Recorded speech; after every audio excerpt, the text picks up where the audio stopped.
Hello बच्चों, कैसे हो आप सभी। आशा करता हूँ आप सभी अच्छे ही होंगे। बच्चों, हमारे इस YouTube चैनल सम्मिलित शिक्षा में आप सभी का स्वागत है। बच्चों, हम पढ़ रहे हैं कक्षा 10 की जीव विज्ञान, जिसका अध्याय हमारा चल रहा है जैव प्रक्रम। जैव प्रक्रम में बच्चों हमने 2 वीडियो अपलोड कर दिए हैं। आशा करता हूँ आपने दोनों वीडियो देखा होगा। ये आज का हमारा वीडियो नंबर 3 है। जैव प्रक्रम का पार्ट 3 है। ये पार्ट 3 है बच्चों, ठीक है। और पिछले वीडियो में हमने देखा था अमीबा में पोषण कैसे होता है।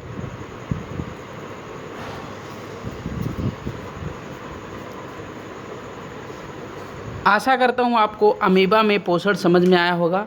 और आज हम लोग देखेंगे कि मनुष्य में पोषण। आज का हमारा टॉपिक है बच्चों मनुष्य में पोषण।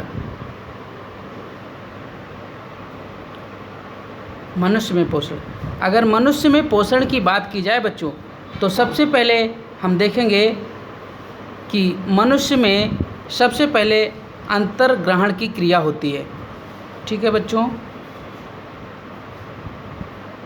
मनुष्य में यदि पोषण की बात की जाए तो सबसे पहले अंतर्ग्रहण की क्रिया पढ़ेंगे, फिर पाचन पढ़ेंगे, फिर अवशोषण पढ़ेंगे, और फिर इसके बाद स्वांगीकरण पढ़ेंगे, और फिर बहिक्षेपण पढ़ेंगे।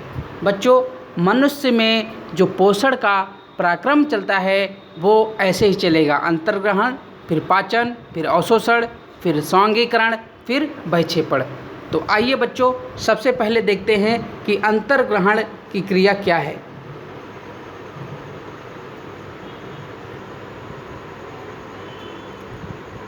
बच्चों, आपको यहीं पे बता दें, अंतर्ग्रहण की क्रिया का मतलब है कि भोजन को ग्रहण करना।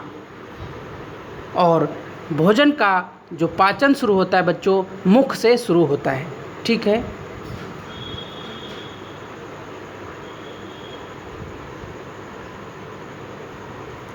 अब देखते हैं बच्चों पाचन क्या है।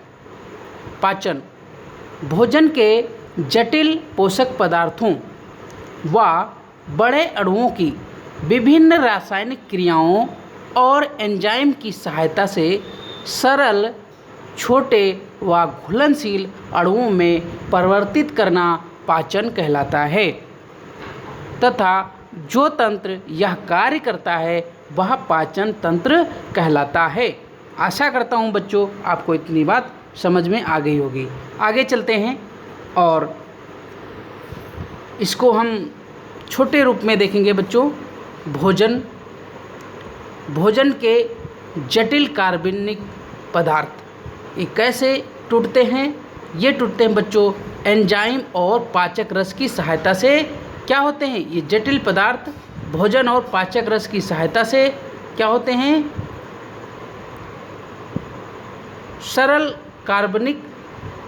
सरल कार्बनिक पदार्थों में तोड़ दिए जाते हैं। किसकी सहायता से? पाचक रस और एंजाइम की सहायता से, ठीक है बच्चों। तो आप सिंपल सी 2 शब्दों में कह सकते हैं कि भोजन के जटिल पदार्थ यानी बड़े अणुओं को एंजाइम और पाचक रस की सहायता से सरल कार्बनिक पदार्थों में तोड़ना पाचन कहलाता है। ये रहे आपके छोटे शब्दों में पाचन की परिभाषा। अब अगला देखते हैं बच्चों पाचन तंत्र। बच्चों, यदि पाचन तंत्र की बात की जाए तो इसमें हम सबसे पहले पढ़ेंगे आहार नाल, और इसके बाद हम लोग पढ़ेंगे पाचन ग्रंथियाँ। बच्चों, हम पाचन तंत्र को 2 भागों में बांटकर पढ़ेंगे, ठीक है। एक तो पढ़ेंगे हम ये आहार नाल, और इसके बाद में हम पाचन ग्रंथियाँ एक साथ में पढ़ेंगे। आहार नाल में भी बच्चों सबसे पहले हम मुख से स्टार्ट करते हैं, ठीक है बच्चों। तो आइए देखते हैं बच्चों। आहार नाल की बात करें तो आहार नाल हमारे मुख से लेकर और बड़ी आंत तक फैली होती है, मल द्वार तक। तो बच्चों मुख से लेकर ग्रासनी और ग्रासनलिका मतलब ग्रासनली और आमाशय, छोटी आंत, बड़ी आंत और मलद्वार।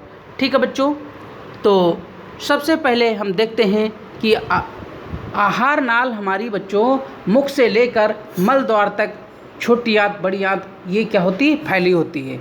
ठीक है, इसी में हमारे जो पोषक तत्व हैं इनका अवशोषण होता है, इसी में पूरी तरह से पाचन होता है। तो आइए देखते हैं कि सबसे पहले देखते हैं मुख की संरचना।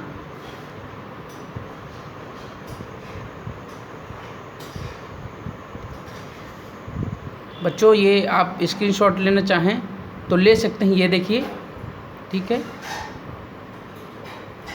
ये है हमारा चित्र बच्चों।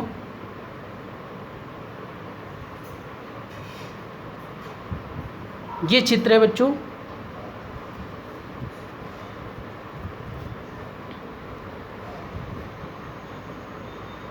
सबसे पहले बच्चों देखते हैं, ये है जिह्वा। ठीक है बच्चों, ये देखिए मुख है, इसको मुख गुहा भी कहते हैं। ये हमारी ग्रासिका है। ठीक है बच्चों, ये हमारा आमाशय है। ये जो आपको दिख रहा है, ये जो दिख रहा है बच्चों, ये हमारा आमाशय है। और ये हमारा पित्ताशय है, ये जो दिख रहा है आपको।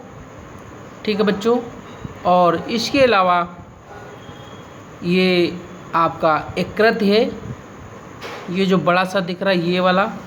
ठीक है, ज़्यादा नहीं इसको गाढ़ा करता हूँ, नहीं तो आपको दिखेगा नहीं। ठीक है, आशा करता हूँ आपको सारी चीज़ें दिख रही होंगी। ये जो भी तीर का निशान दिख रहे हैं आप, जो भी इस तरह का तीर लगा हुआ है बच्चों, ये सब क्या बताता है आपको कि कौन सा भाग है। जैसे देखिए आमाशय, आमाशय से ये तीर लगा हुआ है, इसमें ये क्या है, आपका आमाशय है। ठीक है बच्चों, तो इस तरह से ये एक आहार नाल की पूरी संरचना है। आशा करता हूँ कि आपको ये चीज़ें समझ में आ रही होंगी। ठीक है, आगे बढ़ते हैं। ये देखिए बच्चों हमारी बड़ी आंत है, इसको बृहद्र भी कहते हैं, कोलन भी कहते हैं। ठीक है बच्चों, और ये क्षुद्रांत्र है, इसको छोटी आंत बोलते हैं बच्चों। ठीक है, ये दो जो शब्द थे ये आपके लिए थोड़ा सा दिक्कत करने वाले थे, इनको बता दिया। क्षुद्रांत्र को छोटी आंत कहते हैं और बृहदात्र को बड़ी आंत कहते हैं। ठीक है बच्चों, ये मोटी सी जो दिख रही है ये बड़ी आंत है, और बाकी ये जो बीच में दिख रही है ये छोटी आंत है। ठीक है, तो आगे चलते हैं, अब देखते हैं क्या है।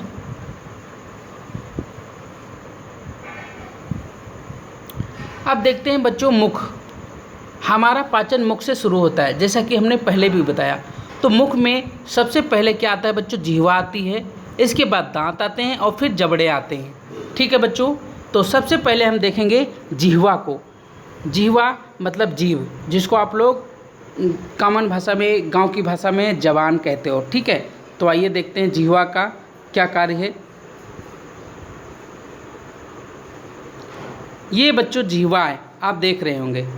ठीक है, ये जिह्वा है, और इसका जो बच्चों पश्च भाग है ये कड़वे का एहसास कराता है, क्या चीज़ कड़वी है उसका ज्ञान कराता है। और इसके जो आसपास के ये क्षेत्र हैं बच्चों, फिर से बनाता हूँ, ये बच्चों इतना पार्ट पीछे का कड़वे का ज्ञान कराता है, ये भाग बच्चों खट्टे का ज्ञान कराता है, ये नमकीन का भाग कराता है, नमकीन का अनुभव कराता है, और बच्चों जो ये आगे का भाग है ये वाला, ये मीठे का अनुभव कराता है। ठीक है बच्चों, तो आप जबान की संरचना देख रहे होंगे। अब देखते हैं इसके कार्य क्या क्या है बच्चों, एक लाइन में।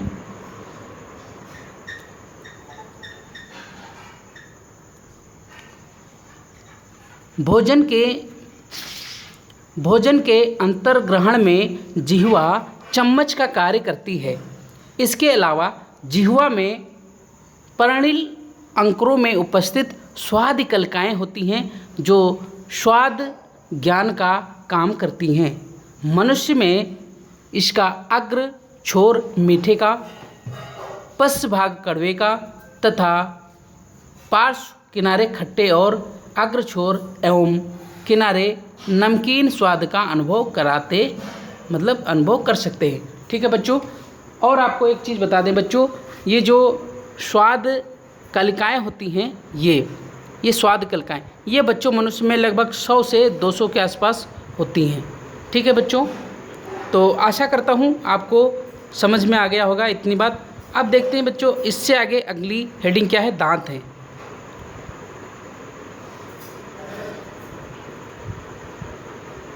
बच्चों आपको बता दें कि दांत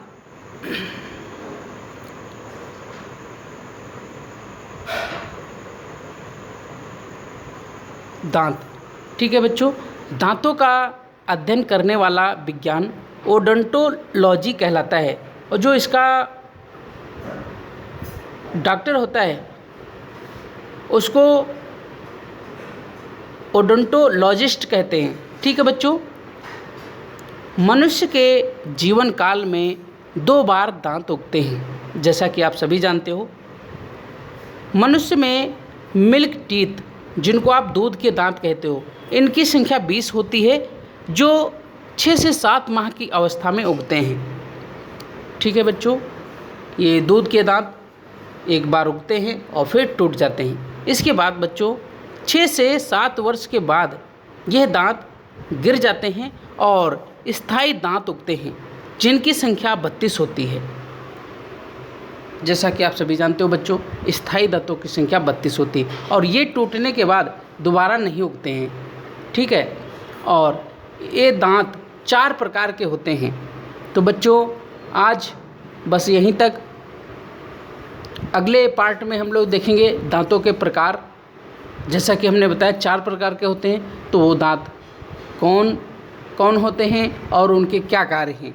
ठीक है बच्चों, तो मेरे साथ बने रहने के लिए बहुत बहुत धन्यवाद। बच्चों यदि वीडियो आपको अच्छा लगता है तो इसे लाइक करो और हमारे चैनल को भी सब्सक्राइब करो, और वीडियो को अपने दोस्तों में ज़्यादा से ज़्यादा शेयर करो, ताकि हर एक बच्चे तक ये वीडियो पहुंच सके। ठीक है, तो मेरे साथ बने रहने के लिए बहुत बहुत धन्यवाद। मिलते हैं नेक्स्ट वीडियो में, तब तक आप पढ़ते रहिए, मस्त रहिए, स्वस्थ रहिए। जय हिंद बच्चों।